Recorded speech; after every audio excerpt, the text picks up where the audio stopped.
मित्रों नमस्कार। मैं उपेंद्र प्रताप सिंह एक बार फिर से अपने YouTube channel the Upendra show के इस अगले भाग में आप सभी का हार्दिक स्वागत करता हूं, अभिनंदन करता हूं। मित्रों, क्या यूपी की सबसे बड़ी परीक्षा उत्तर प्रदेश सिपाही भर्ती सकुशल संपन्न हो गई? क्या पेपर लीक की दिक्कत का निस्तारण योगी जी ने खोज लिया? आज हम इसी विषय पर चर्चा करने वाले हैं। मित्रों, यूपी की सबसे बड़ी भर्ती परीक्षा, ना पेपर लीक, ना नकल, ना सालवर गैंग, ना छूट-फूट कोई घटनाएं। छोटी मोटी जो कमियां रहीं, जो लोग गलत साबित हुए, उनके ऊपर कार्रवाई हुई। पर मैं ये गारंटी के साथ कह सकता हूं, अभी तक के शासन प्रशासन के द्वारा दी गई जानकारी के अनुसार, कि पुलिस भर्ती परीक्षा सकुशल संपन्न हो रही है और समापन आज 31 तारीख की दूसरी पाली के पेपर का भी समापन हो गया है। मित्रों, जब देश भर में 2019 से लेकर 2024 तक लगभग 67 पेपर लीक हुए, 67 पेपर लीक हुए, तो अगस्त में यूपी में, मतलब इस माह में जो यूपी में 60,244 पद की सिपाही भर्ती परीक्षा, जिसके लिए 48 लाख छात्र फॉर्म भरे हुए थे, बिना किसी पेपर लीक के सकुशल संपन्न हो गई। मित्रों, जो भी परीक्षार्थी समाज में आ रहे हैं, हमारे समाज से जा रहे हैं पेपर देने और दे के आ रहे हैं, उनके चेहरे पे एक अलग सी सुकून और खुशी मिल रही है। वो किसी प्रकार का शिकायत नहीं कर रहे हैं। उनका कहना है कि योगी जी की तरह सभी राज्य की सरकारें करें और हम जहां भी पेपर देने जाएं वहां इसी तरह से सकुशल संपन्न हो पेपर। मित्रों, फरवरी 2024 में आरओ, एआरओ और पुलिस भर्ती पेपर लीक, छात्र यूपी में प्रदर्शन करते नजर आए।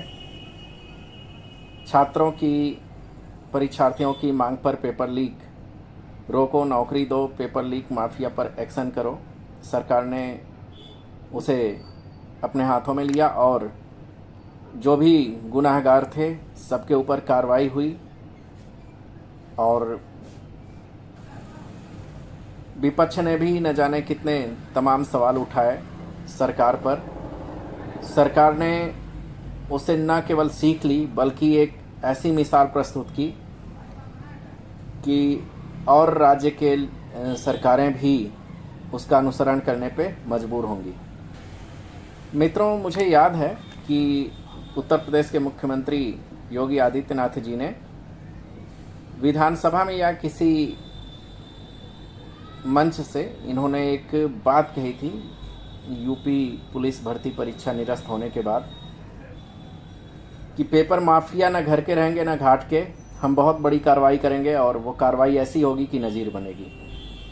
मित्रों, योगी जी के इन कथन पे न सिर्फ परीक्षार्थियों को बल्कि उनके अभिभावकों पर को भी भरोसा हुआ और लगभग 6 महीने के भीतर इतनी बड़ी परीक्षा को दोबारा सकुशल उत्तर प्रदेश सरकार ने संपन्न कराया है। ये परीक्षा 5 दिनों में 23, 24, 25 अगस्त और 30 और 31 अगस्त को 2-2 पालियों में संपन्न कराई गई। सरकार ने न सिर्फ पेपर लीक माफियाओं पर कार्रवाई की बल्कि एक कानून बनाया जिसमें 1 करोड़ रुपए का जो गुनाहगार होंगे उनको जुर्माना देना होगा और आजीवन कारावास का प्रावधान रखा। मित्रों, सिर्फ कानून के भय से नहीं बल्कि मुझे लगता है उत्तर प्रदेश सरकार ने जो व्यवस्था बनाई पुलिस भर्ती परीक्षा को कराने के लिए, वो बहुत ही सराहनीय रही। आपको बताते चलें कि पहले दिन 20% अभ्यर्थियों ने परीक्षा छोड़ दी, दूसरे दिन भी 20% अभ्यर्थियों ने परीक्षा छोड़ दी, तीसरे दिन 17% अभ्यर्थियों ने और चौथे दिन लगभग 13% अभ्यर्थियों ने परीक्षा छोड़ी और आज का आंकड़ा अभी 5वें दिन का पूरी तरह से प्राप्त नहीं हुआ है। कल तक कुल 53 गिरफ्तारियां और 40 एफआईआर तथा 412 संदिग्ध परीक्षार्थियों पर सरकार की नज़र बनी हुई है। परीक्षा एजेंसी की नज़र बनी हुई है। मित्रों, सरकार ने परीक्षा को कराने के लिए कई एजेंसियों को लगा दिया। वो एजेंसियां जैसे पेपर प्रिंट होने से लेकर सेंटर तक पहुंचाने तक काम करती रहीं। हर काम अलग अलग एजेंसियों के पास था। पेपर बने तो हर पाली के लगभग 4 से 5 सेट बने। पेपर प्रिंट अलग एजेंसी ने करवाया। कौन सा प्रश्न पत्र गया किसी को बताया नहीं गया। प्रिंटिंग प्रेस के कर्मचारियों पर पुलिस की कड़ी नज़र रही। प्रेस से जिला कोषागार का काम अलग अलग एजेंसियां देखीं। यहाँ से सेंटर तक मजिस्ट्रेट, सेक्टर मजिस्ट्रेट और पुलिस के अफसर सेंटर तक ओएमआर और कापियों को पहुंचाया, क्वेश्चन बुकलेट को। मित्रों, ये विभिन्न एजेंसियों ने न केवल सकुशल काम को संचालित किया बल्कि उत्तर प्रदेश शासन प्रशासन ने इस परीक्षा को कराने के लिए अपनी एड़ी चोटी लगा दी और मैं उनका तहे दिल से शुक्रिया अदा करता हूं जो इन बच्चों के भविष्य के साथ खिलवाड़ होने से बचा ली।